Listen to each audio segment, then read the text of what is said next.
राज ठाकरे यांनी बिनशर्त पाठिंबा दिल्यानंतर आशिष शेलार म्हणतात उद्धव ठाकरे यांनी युतीच्या वेळी मुख्यमंत्र्यांची अट ठेवली होती आणि त्यांनी यालाच एक टीका करत कविता म्हटली आहे, प्रेम म्हणजे प्रेम असतं, त्यांचं आणि यांचं सेम नसतं. कविता त्यांनी नीट वाचावी.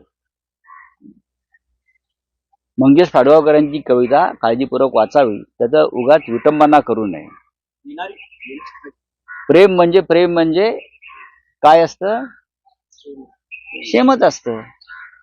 पण ते सेम वेगळं, हे शेम आहे.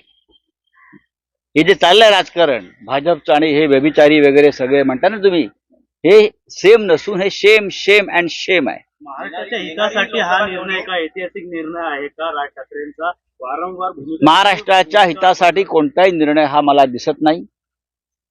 महाराष्ट्राच्या हितासाठी जर एखादा निर्णय असता तर कोणताही पक्ष आणि कोणताही नेता या क्षणी नरेंद्र मोदी आणि अमित शहा यांच्या विरुद्ध ठामपणे उभा राहील आणि त्यांच्या राजकीय व्यभिचाराचं वस्त्रहरण करेल. ते झालेलं दिसत नाही मला.